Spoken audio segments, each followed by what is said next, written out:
వృషభ రాశి వారికి ముక్కోటి దేవతల అనుగ్రహంతో అక్టోబరు నెల మొదలు వీరికి గజకేసరి యోగం పట్టబోతూ ఉంది. ఏకంగా 3 నెలల పాటు వీరికి తిరుగులేదు. వృషభ రాశి వారికి ముక్కోటి దేవతల అనుగ్రహంతో ఎటువంటి అదృష్టం పట్టబోతోంది. అక్టోబరు నెల మొదలు వీరికి గజకేసరి యోగం కారణంగా వీరికి ఏ విధమైన మార్పులు వీరి జీవితంలో చూడబోతున్నారు. అక్టోబరు నెల మొదలుకొని 3 నెలల పాటుగా వీరి జీవితంలో కలగబోయే పెను మార్పులు ఏ విధంగా ఉంటాయి. వీరి విద్య, ఉద్యోగ, వ్యాపార, వైవాహిక జీవితాల పరంగా వృషభ రాశి వారికి ఎటువంటి మార్పులు వీరు పొందబోతూ ఉన్నారు. అన్ని విషయాల గురించి మనం ఇప్పుడైతే క్లియర్గా ఈ వీడియో ద్వారా తెలుసుకుందాం. అంతకన్నా ముందు మీలో ఎవరైనా కొత్తగా మన ఛానల్ని చూస్తున్నట్లయితే తప్పకుండా వీడియోని లైక్ చేయండి. తప్పకుండా మన ఛానల్ని సబ్స్క్రైబ్ చేసుకోవడం మర్చిపోకండి. సబ్స్క్రైబ్ చేసుకోవడంతో పాటుగా పక్కన ఉన్న బెల్ ఐకాన్లో ఆల్ని ట్యాప్ చేయండి. ఈ విధంగా చేయడం ద్వారా మేము పెట్టే ప్రతి వీడియో కూడా మీకైతే నోటిఫికేషన్ రూపంలో కనబడుతుంది. మీరు మిస్ కాకుండా మన వీడియోని చూడగలుగుతారు. ఇక వీడియోలోకి వెళ్ళిపోయి వృషభ రాశి వారి గురించి పూర్తి విషయాలు తెలుసుకుందామండి.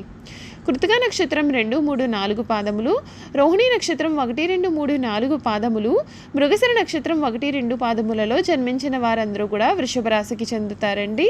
వృషభ రాశికి చెందినటువంటి వారికి ఈ సంవత్సరం శని 10వ స్థానం నందు, కుంభరాశిలో రాహు 11వ స్థానమైన, మీన రాశిలో కేతువు 5వ స్థానమైన కన్యా రాశిలో ఈ సంవత్సరం అంతా కూడా సంచరిస్తారు. ఈ రాశి వారికి ఈ సంవత్సరం ఉద్యోగస్తులకు ఎక్కువ భాగం అనుకూలంగా ఉంటుందండి. 10వ ఇంటిలో శని గోచరం మరియు 11వ ఇంట్లో రాహు గోచరం కారణంగా వృత్తిలో అభివృద్ధిని సాధిస్తారు. మీరు చేసే పనికి గుర్తింపు, గౌరవం కూడా మీకు లభిస్తాయి. మీకు ఈ సంవత్సరం ముఖ్యంగా శ్రమకు తగిన ఫలితం అనేది లభిస్తుంది. ఈ సంవత్సరం అంతా శని గోచరం 10వ ఇంట్లో ఉండడం చేత వృత్తిలో గౌరవ మర్యాదలు కూడా మీకు ఈ సమయంలో పెరుగుతాయి. మీరు చేసే పనులు నిజాయితీతో ఉండడం మరియు లాభాపేక్ష అనేది లేకుండా చేయడం వల్ల మీరు అందరి మన్ననలు కూడా పొందుతారు. శని దృష్టి 4వ ఇంటిపైన ఉండడం వల్ల మీరు ఎక్కువగా సమయం అనేది మీ వృత్తికి కూడా కేటాయిస్తారు. దానికి కారణంగా ఇంటికి దూరం అవ్వడమే కాకుండా తగిన విశ్రాంతి కూడా మీరు తీసుకోరు. అయితే ఈ విధంగా శ్రమించడం కారణంగా మీ కుటుంబ సభ్యుల కోపానికి మీరు గురి అయ్యే అవకాశం కనిపిస్తోందండి. కాబట్టి పనితో పాటుగా కుటుంబానికి మరియు విశ్రాంతికి సమపాళ్లలో సమయాన్ని కేటాయించడం వల్ల మీరు ఆరోగ్య సమస్యల నుండి మరియు కుటుంబంలో ఉండే అసంతృప్తి నుండి కూడా మీరు బయటపడతారు.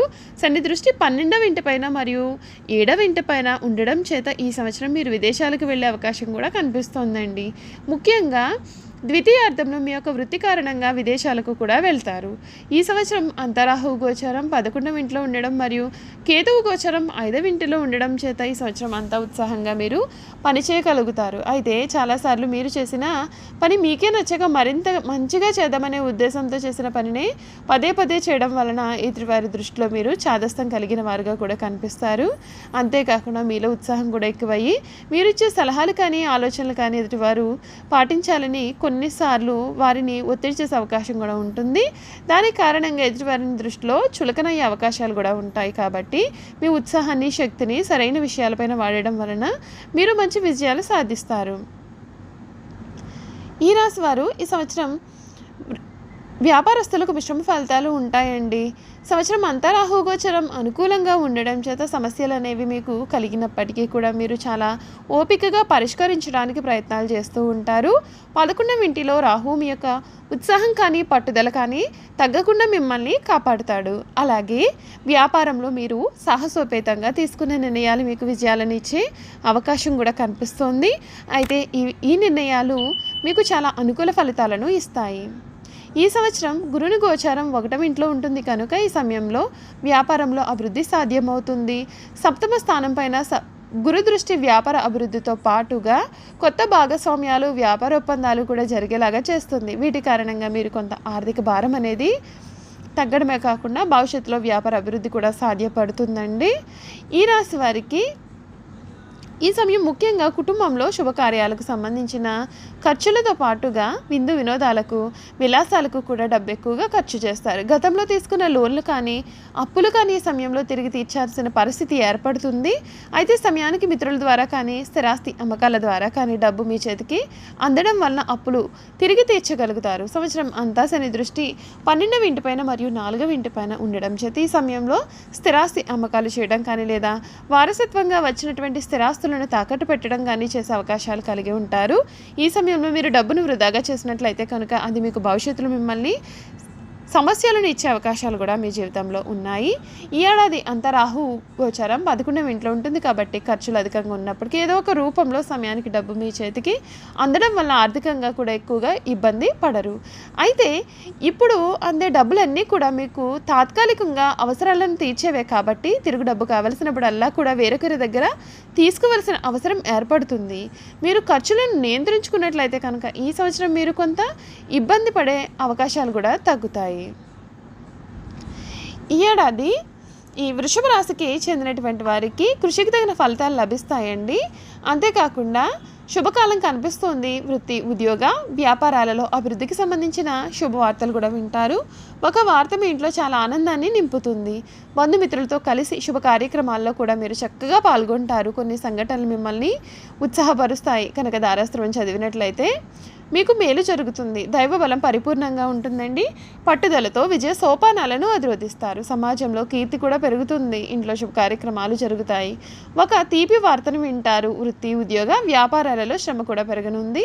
బంధుమిత్రుల నుండి సానుకూల స్పందన కూడా ఉంటుందండి. సర్వత్రా విజయం ఉంటుంది. శివ ధ్యానం వీలైనంత మంచి ఫలితాలను కూడా మీకు కలిగిస్తుందని చెప్పడంలో సందేహం అసలు లేదండి. ఈ వృషభ రాశికి చెందినటువంటి వారికి ఈ కాలం చాలా అనుకూలంగానే ఉంటుందండి. మీరు ఇప్పటి వరకు కూడా చూడలేనటువంటి జీవితాన్ని ఈ సమయంలో చూస్తారు కదండి. వృషభ రాశి వారి గురించి అన్ని విషయాలు తెలుసుకున్నాం కదా.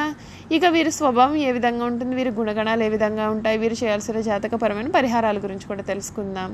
వృషభ రాశిలో జన్మించిన వారి స్వభావం గురించి చూసుకున్నట్లయితే శుక్రుడు వృషభ రాశికి అధిపతి. ఇది స్థిర రాశి, భూతత్వం కలిగిన రాశి. ఈ రాశి వారికి బలమైన, స్థిరమైన మరియు పక్షపాత వ్యక్తిత్వం కూడా వస్తుంది. రాశి చక్రం యొక్క 2వ రాశి వృషభము. ఈ వ్యక్తులు నిశ్శబ్దంగా మరియు సున్నితంగా ఉంటారు, కానీ వారి యొక్క సొంత భావాలు కలిగి ఉంటారు. వృషభ రాశి వారు డబ్బు, సంపద మరియు హోదాను ఎప్పుడు ఇష్టపడుతూ ఉంటారు. వ్యాపార విషయాల్లో చక్కగా రాణిస్తూ ఉంటారు. ఈ రాశి యొక్క ఆధిపత్య లక్షణం స్థిరమైన స్వభావాన్ని కూడా ఇస్తుంది. రొటీన్లలో మార్పును కూడా వీరు ఇష్టపడరు. సహాయం చేయడానికి సిద్ధంగా ఉంటారు. పెద్ద గుంపునకు వీరు భరోసాగా ఉంటారు. ఒకసారి నిర్ణయించుకున్నట్లయితే సాధించే వరకు కూడా వీరు అసలు విడిచిపెట్టారు. వృషభ రాశి స్థానికులు తమకు కావలసిన వాటిని పొందడానికి ఎక్కువగా ప్రయత్నాలు చేస్తూ ఉంటారు. ఆహ్లాదకరమైన ఓదార్పునిచ్చే విషయాలను వీరు ఎప్పుడూ ఇష్టపడుతూ ఉంటారు. వారి స్వభావంలో చాలా అంతర్ముఖులు మరియు చాలా విశ్వాసకులు. ఈ రాశి వ్యక్తులు మిత్రులకు అవసరమైనప్పుడు అందుబాటులో ఉంటారు. వారిని మీరు విశ్వసించవచ్చు. చూసారు కదండి, వృషభ రాశి వారి గురించి అన్ని విషయాలు కూడా తెలుసుకున్నాం కదా.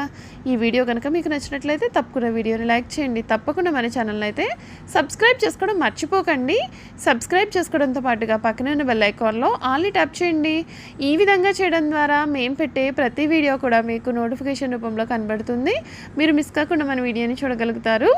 Thank you for watching.